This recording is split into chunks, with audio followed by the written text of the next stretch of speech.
Guys, welcome back to ಭೂಮಿ stocks. ಈ ಒಂದು ವಿಡಿಯೋದಲ್ಲಿ ನಾನು ಬಿಕಾಮ್ 5th ಸೆಮಿಸ್ಟರ್ GST ಸಬ್ಜೆಕ್ಟಲ್ಲಿ ಒಂದು ಇಂಪಾರ್ಟೆಂಟ್ 12 ಮಾರ್ಕ್ಸ್ ಕ್ವೆಶನ್ ಅನ್ನು ಸಾಲ್ವ್ ಮಾಡ್ತಾ ಇದ್ದೀನಿ. 12 ಮಾರ್ಕ್ಸ್ ಕ್ವೆಶನ್ ಬಂದು ಈ ಒಂದು ವಿಡಿಯೋದಲ್ಲಿ 2 ಕ್ವೆಶನ್ ಅನ್ನು ಸಾಲ್ವ್ ಮಾಡ್ತಾ ಇದ್ದೀನಿ. ಒಂದು ಬಂದು ನಾರ್ಮಲ್ ಆಗಿ ನಿಮಗೆ ಬೇಸಿಕ್ ಆಗಿ ಅರ್ಥ ಆಗೋದಕ್ಕೋಸ್ಕರ, ಆ್ಯಂಡ್ ಎರಡನೇದು ಬಂದು ಕ್ವೆಶನ್ ಪೇಪರಲ್ಲಿ ಇರುವಂತಹ ಒಂದು ಸಮ್ಮನ್ನು ಸಾಲ್ವ್ ಮಾಡ್ತಾ ಇದ್ದೀನಿ.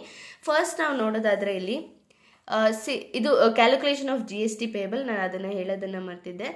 GST ಪೇಬಲ್ನ ಯಾವ ರೀತಿ ಕ್ಯಾಲ್ಕುಲೇಟ್ ಮಾಡ್ತೀವಿ, ಅಥವಾ IGST, CGST, SGST ಯಾವ ರೀತಿ ಡಿವೈಡ್ ಮಾಡಿ ನಾವು ಅಮೌಂಟ್ಸನ್ನು ಬರೀತೀವಿ ಅನ್ನೋದು ಈ ಒಂದು ವಿಡಿಯೋದಲ್ಲಿ ನಾವು ಕಲ್ತ್ಕೊತಾ ಇದ್ದೀವಿ.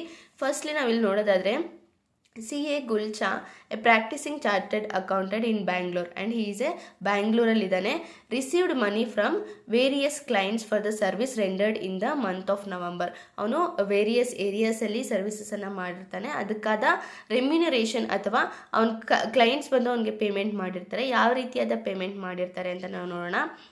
ಅಕೌಂಟಿಂಗ್ ಆ್ಯಂಡ್ ಆಡಿಟಿಂಗ್ ಸರ್ವಿಸಸ್ 1,25,000 ಮಾಡಿರ್ತಾರೆ. Representation before various statutory authorities 1 lakh, cost accounting and cost auditing of 50,000, secretarial auditing 35,000, verification of declaration in prescribed forms of compliance for obtaining a certificate of commencement of business 40,000, certification of documents to be filed before register of companies 25,000, ledger maintenance, non-professional services and preparation of coaching material 20,000. ಇದು ಬಂದು exempted income ಆಗಿರುತ್ತೆ. ಇದನ್ನು ನಾವು IGSTಗಾಗಿರಲಿ, CGSTಗಾಗಿರಲಿ, SGSTಯಲ್ಲಾಗಿರಲಿ record ಮಾಡೋದಿಲ್ಲ. ಇಲ್ಲಿ ನೀವು ಇನ್ನೊಂದು important ಥಿಂಗ್ನ ಏನು ಅರ್ಥ ಮಾಡ್ಕೋಬೇಕು ಅಂತಂದರೆ, CGST, SGST, IGST ಇದರಲ್ಲಿ ಯಾವುದು ಇಂಟರ್ ಸ್ಟೇಟ್ ಮತ್ತು ಯಾವುದು ಇಂಟ್ರಾ ಸ್ಟೇಟ್ ಅನ್ನೋದನ್ನು ಚೆನ್ನಾಗಿ ನೆನ್ಪಿಟ್ಕೋಬೇಕು. ಇಂಟರ್ ಸ್ಟೇಟ್ ಅಂತಂದರೆ ನಮ್ಮ ಸ್ಟೇಟ್ನ ಬಿಟ್ಟು ಬೇರೆ ಸ್ಟೇಟಲ್ಲಿ ಅವನು ಸರ್ವಿಸ್ ರೆಂಡರ್ ಮಾಡಿದ್ದು, ಆ ಬೇರೆ ಸ್ಟೇಟಲ್ಲಿ ಇರುವಂತಹ ವ್ಯಕ್ತಿ ಅವನಿಗೆ ಪೇಮೆಂಟ್ ಮಾಡಿದ್ರೆ ಅದು ಇಂಟರ್ ಸ್ಟೇಟ್ ಆಗುತ್ತೆ. ಅಂದರೆ IGSTಗೆ ಹೋಗಿ ಸೇರುತ್ತೆ ಆ ಅಮೌಂಟ್. ಇಲ್ಲ ನಮ್ಮ ರಾಜ್ಯದಲ್ಲೇ ಅವರು ಇದ್ದಾರೆ ಅಂತನ್ನೋದಾದರೆ ನಮಗೆ CGST ಮತ್ತು SGSTಲಿ ನಾವು ಆ ಅಮೌಂಟನ್ನು ಬರಿಬೇಕಾಗುತ್ತೆ. IGST ಅನ್ನೋ ಒಂದು ಪಕ್ಷದಲ್ಲಿ ಕ್ವಶನಲ್ಲೇ ನಮಗೆ ಮೆನ್ಷನ್ ಮಾಡಿರ್ತಾರೆ, ಅಥವಾ ನಮ್ಮ ಈ ಒಂದು ಟ್ರಾನ್ಸಾಕ್ಷನ್ಸ್ ಇರುತ್ತಲ್ಲ, ಈ ಒಂದು ಟ್ರಾನ್ಸಾಕ್ಷನಲ್ಲಿ ನಮಗೆ ಮೆನ್ಷನ್ ಮಾಡಿರ್ತಾರೆ. ನಾನು ಇಷ್ಟೊತ್ತು ಓದಿದ್ನಲ್ಲ, ಇದು ಯಾವುದು IGST ಅಲ್ಲ, ಇದೆಲ್ಲ CGST ಮತ್ತು SGSTಯಲ್ಲಿ ನಾವು ಬರಿಬೇಕಾಗಿರೋದು. And ledger maintenance, non professional services ಇದೆಲ್ಲ ಕೋಚಿಂಗ್ ಕೊಡುವಂತಹದ್ದು ಅಥವಾ ಹೇಳ್ಕೊಡುವಂತಹದ್ದಕ್ಕೆ ಟೀಚಿಂಗ್ ಪ್ರೊಫೆಷನ್ ಇರೋರಿಗೆ ಯಾವುದೇ ರೀತಿಯಾದ GSTಗಳು ಅಪ್ಲಿಕಬಲ್ ಆಗೋದಿಲ್ಲ. ಅದು GSTಯಿಂದ ಎಕ್ಸೆಂಪ್ಟೆಡ್ ಆಗಿರುತ್ತೆ, ಅದನ್ನು ತಿಳ್ಕೊಂಡಿರಬೇಕು. Fee for routine visits of income tax office 55,000. Remuneration for teaching CA and ICWA students. ಇದು ನೋಡಿ, ಟೀಚಿಂಗ್ ಕೆಲಸಕ್ಕೆ ಯಾವುದೇ ರೀತಿಯಾದ GST ಬಂದು ಅಪ್ಲಿಕೇಬಲ್ ಆಗಲ್ಲ, ಅದಕ್ಕೆ ಇದು exempted. And fee from outsourcing work of a client such as billing and ledger posting. Postal ಸರ್ವಿಸಸ್ಗೆ ಯಾವುದೇ ರೀತಿಯಾದ GST ಅಪ್ಲಿಕಬಲ್ ಆಗಲ್ಲ, ಅದಕ್ಕೂ ಕೂಡ ನಾವು ಎಕ್ಸೆಂಪ್ಟೆಡ್ ಇನ್ಕಮ್ ಅಂತ ಕೊಡ್ತೀವಿ. ಆ್ಯಂಡ್ ಸರ್ವಿಸಸ್ ರೆಂಡರ್ಡ್ ಇನ್ ಡೆಲ್ಲಿ 70,000. ಇಲ್ಲಿ ನೀವು ಅಬ್ಸರ್ವ್ ಮಾಡೋದಾದರೆ, ಡೆಲ್ಲಿ ಅಂದರೆ ಇದು ಇಂಟರ್ ಸ್ಟೇಟ್ ಆಗಿದೆ, ಇಂಟ್ರಾ ಸ್ಟೇಟ್ ಅಲ್ಲ. ಇಂಟರ್ ಸ್ಟೇಟಿಂದ ಬಂದಿರುವಂತಹ ಒಂದು ಇನ್ಕಮ್ ಆಗಿದೆ ಅಥವಾ GST ಆಗಿದೆ, ಒಂದು ಅವನಿಗೆ ಸಿಕ್ಕಿರುವಂತಹ ಒಂದು ಲಾಭ ಆಗಿದೆ. ಅದರಿಂದ ನಾವು ಇದನ್ನು IGSTಲಿ ರೆಕಾರ್ಡ್ ಮಾಡ್ತೀವಿ ಈ ಒಂದು ಟ್ರಾನ್ಸಾಕ್ಷನನ್ನು. And fee pay to the state government.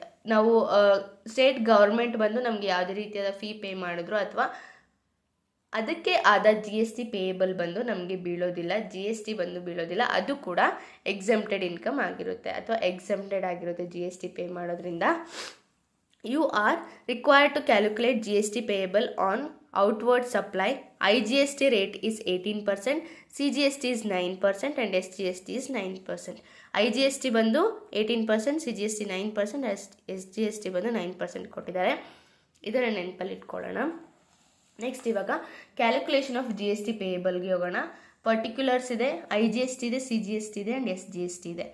First one ನೋಡೋದಾದರೆ, ಅಕೌಂಟಿಂಗ್ ಆ್ಯಂಡ್ ಆಡಿಟಿಂಗ್ ಸರ್ವಿಸಸ್ ಬಂದು CGST ಮತ್ತು SGSTಗೆ ಬರುತ್ತೆ. ಇದು ಇಂಟ್ರಾ ಸ್ಟೇಟ್ ಆಗಿರೋದ್ರಿಂದ ಇದರಲ್ಲಿ ನಾವು 9% ಕ್ಯಾಲ್ಕುಲೇಟ್ ಮಾಡ್ತೀವಿ. ಅಂದರೆ ಇಲ್ಲಿ ನಮಗೆ ಕೊಟ್ಟಿರುವಂತಹ ಅಮೌಂಟ್ ಮೇಲೆ 1,25,000 ಇಲ್ಲಿ ನಮ್ಗೆ ಕೊಟ್ಟಿದ್ದಾರ, ಈ ಅಮೌಂಟಲ್ಲಿ 9% ನಾವು ಕ್ಯಾಲ್ಕುಲೇಟ್ ಮಾಡಿ ಎರಡಕ್ಕೂ ಬರಿತೀವಿ.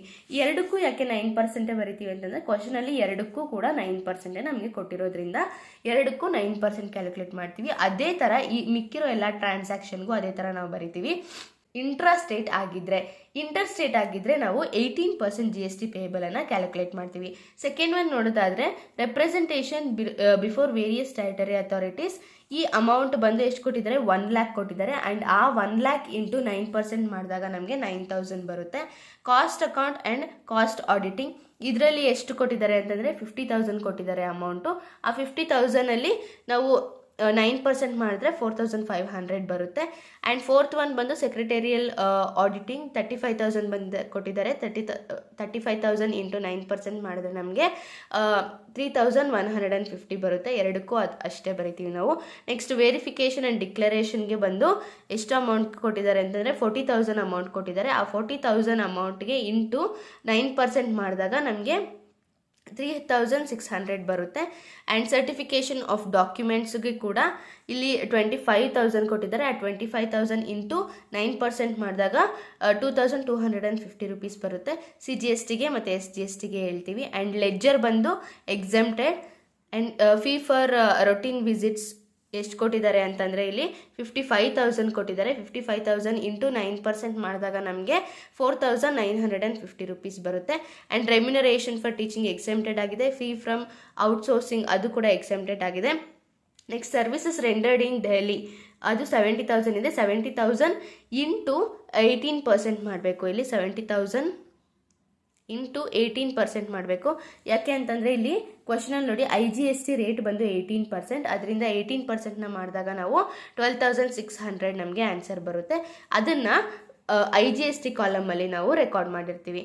Next fee paid to state government ಇದು ಎಕ್ಸೆಂಪ್ಟೆಡ್.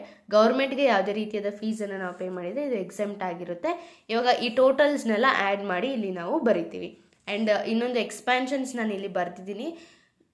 ಅವಶ್ಯಕತೆಯಾಗಿ ಕೇಳಿದ್ರೆ ಎಕ್ಸಾಮಲ್ಲಿ ಅಟೆಂಡ್ ಮಾಡಿ. PAN ಅಂತಂದರೆ ಪರ್ಮನೆಂಟ್ ಅಕೌಂಟ್ ನಂಬರ್, ಇದು ನಿಮಗೆಲ್ರಿಗೂ ಗೊತ್ತಿರುತ್ತೆ. TIN ಅಂತಂದರೆ ಟ್ಯಾಕ್ಸ್ ಪೇಯಬಲ್ ಐಡೆಂಟಿಫಿಕೇಷನ್ ನಂಬರ್. ಇವೆರಡನ್ನೂ ನೆನ್ಪಿಟ್ಕೊಳ್ಳಿ. ಮೇ ಬಿ ಕೊಡೋ ಚಾನ್ಸಸ್ ಇದ್ದರೆ ಅಥವಾ ಕೊಟ್ಟರೆ ಎಕ್ಸಾಮಲ್ಲಿ ಬರೀರಿ. ಇದಿಷ್ಟು ಬಂದು ಈ ಕ್ವಶನ್ನು ಆನ್ಸರ್ ಆಗಿದೆ. ನಿಮಗೆ ಈ ಕ್ವಶನಲ್ಲಿ ಯಾವುದೇ ರೀತಿಯಾದ ಡೌಟ್ ಇದ್ದಲ್ಲಿ ಕಮೆಂಟ್ ಸೆಕ್ಷನಲ್ಲಿ ಕಮೆಂಟ್ ಮಾಡಿ. ಆ್ಯಂಡ್ ಈ ವಿಡಿಯೋ ಕಂಟಿನ್ಯೂಯೇಷನ್ ಅಂದರೆ ಈ ಒಂದು ಟಾಪಿಕ್ ಕಂಟಿನ್ಯೂಯೇಷನು ನೆಕ್ಸ್ಟ್ ವಿಡಿಯೋದಲ್ಲಿ ಬರುತ್ತೆ. ಆ ನೆಕ್ಸ್ಟ್ ವಿಡಿಯೋದಲ್ಲಿ ಬಂದು ಕ್ವಶನ್ ಪೇಪರಲ್ಲಿ ಇರುವಂತಹ ಸಮ್ಮನ್ನು ನಾನು ಸಾಲ್ವ್ ಮಾಡ್ತೀನಿ. ಅದರಲ್ಲಿ ಯಾವುದೆಲ್ಲ ಎಕ್ಸೆಂಪ್ಟ್ ಆಗಿದೆ, ಅದರಲ್ಲಿ ಯಾವುದೆಲ್ಲ ಇನ್ಕ್ಲೂಡ್ ಮಾಡಿದ್ದೀವಿ, ಯಾವುದೆಲ್ಲ IGST SGST ತುಂಬ ಇಂಪಾರ್ಟೆಂಟ್ ಟ್ರಾನ್ಸಾಕ್ಷನ್ಸ್ ಬಂದು ಅದರಲ್ಲಿ ಇದೆ. ಪ್ಲೀಸ್ ಆ ವಿಡಿಯೋನ ಕೂಡ ವಾಚ್ ಮಾಡಿ. ನಿಮಗೆ ಎಕ್ಸಾಮಲ್ಲಿ ಈ ಥರ ಕ್ವಶನ್ಸನ್ನು ಅಟೆಂಡ್ ಮಾಡೋದಕ್ಕೆ ತುಂಬ ಹೆಲ್ಪ್ಫುಲ್ ಆಗಿರುತ್ತೆ. Thank you so much for watching this video. If you like the video please do like, comment, share and don't forget to subscribe my channel. Let's meet in our next video. Until then, bye bye.